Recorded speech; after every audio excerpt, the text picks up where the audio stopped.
Hello everybody and welcome to Ultimate Politics. I'm your host and we're here on 15:10 a.m. down here at the Blake Street Tavern enjoying a great day of weather and a lot of fun sports happening. But as you know, Ultimate Politics does not just focus on sports like the rest of the radio show does.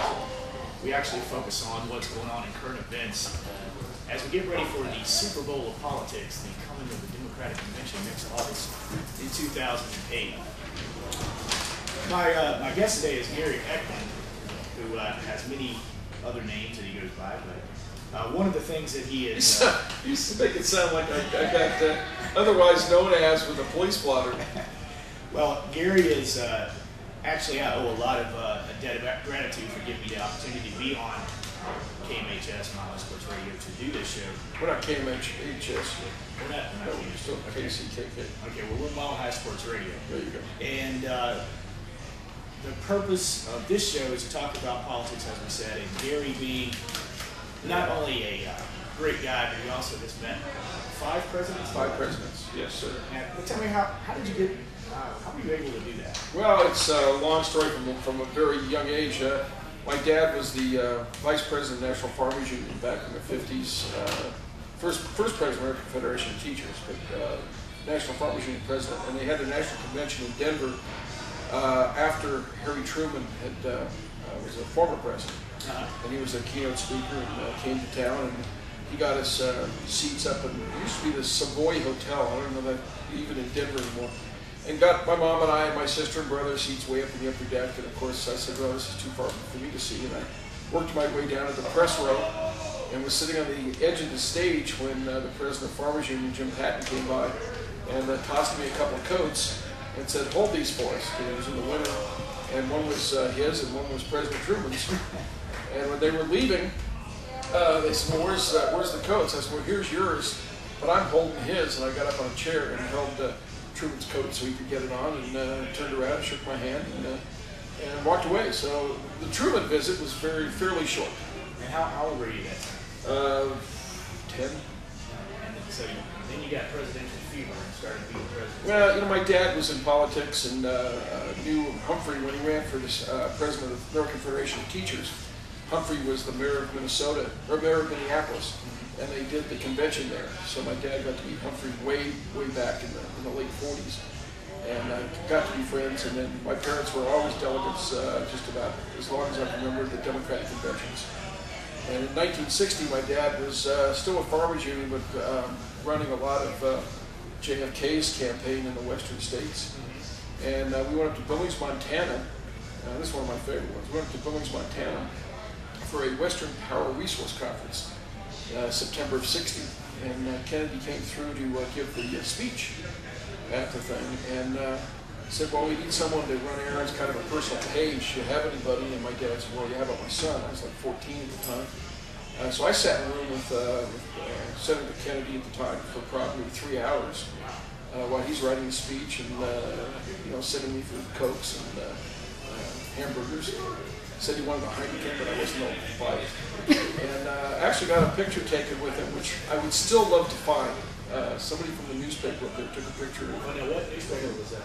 The Billings, whatever the Billings paper is. Billings Gazette. Yeah. Anybody that watches this interview on the internet, it's from Billings, because we have people that watch it up there. If you could you go to the newspaper and see if you can find a picture of Gary back in, what year is that?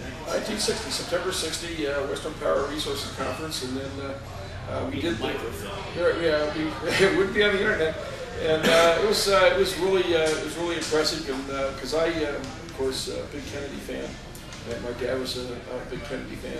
We were still living in Denver at the time, so I got to meet him, and then I went to work. After college, moved back east, and my dad was doing stuff with his own company for agricultural, and I got to take something to the White House when LBJ was president. One of the farmers from South America had painted a portrait of President Johnson, and that was one of the neatest things we had. Is we always got to go to the Rose Garden when they were done. They'd come up here in their winter to learn our farm programs. So we always got to go to the Rose Garden to meet whoever the president was. And I wasn't in town when that happened, but the painting got left behind. So I got to go over and go to the Oval Office and wait for the secretary to get off the phone. And just as she did, LBJ comes running out of his office at full tilt. Big man, the president was at the time, and just almost knocked me down. And said, "Oh, I apologize. I didn't know somebody was standing out here. You know, I'm President Johnson." I said, "Yeah, you think?" And so I got to meet him, and that was my third. My fourth was even better because I got to meet Carter several times. In the 70s, I was living in D.C. I was a governor and electoral college delegate for Virginia in '72, and was very active in politics in a lot of different presidential campaigns and Senate campaigns. And it was fun because I actually started dating a young woman who ended up getting a job in the White House personnel department. Wow. And it was kind of fun because every time the president would come back from a trip, I don't know how many people get to watch this, but you know, when the president comes in and you see the helicopter come down on the South Lawn, and all the people standing out there, well, they're all friends and family. Right. And what happens is he'll come down and get off the copter, and he will stand there and say, you know, it was a great trip and good to be back and type thing. Well, his timing, you never knew when he was going to be there. So I always got to go down with Kathy, and we just wait around the White House for an hour or two waiting for the president to come back, so we'd have a friendly crowd as he landed, which was great because you know, I got to go to the White House probably 10, 15 times when he came back from trips. And it was kind of fun because Mondale was, he used to be the governor of Minnesota and agricultural secretary under Kennedy, or it was Freeman. But Mondale was the governor and attorney general before he became a senator and vice president, and he also knew my dad. So you know, we would sit in his office and talk to Mondale and wait for Carter to come back, and that was really good because Carter is going to go down as one of the better presidents. But his problem was the people that got him elected were so young they didn't know how to govern, and he was so intelligent he wouldn't delegate to them. Right. So he had so much work. I mean, if you look at pictures of the presidents when they go in, they look like they aged 12 years in a 4-year period. Kennedy looked, you know, 3 years, and he looked like he was 7 or 8 years older. Carter looked about 12, 15 years older because he did everything. He was nonstop working. He would work for long days. Yeah, not many people know that he's got a degree in nuclear or some type of engineering degree. Yes. Nuclear Yeah. You know, he went to the Naval Academy, and he was a very intelligent guy. And I feel bad because he's going to go down as the Iranian hostages thing, which is a shame to put that on him because he had a lot of good things he did.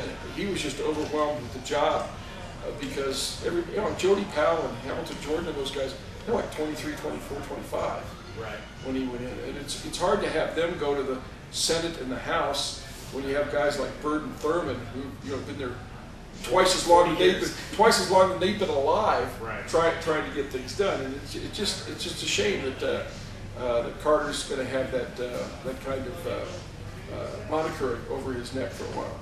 Well, it's just interesting. I mean, part of the story today that we're going to be talking about is reporting in news and media and why some things seem to be really bad issues and some people get passes on others.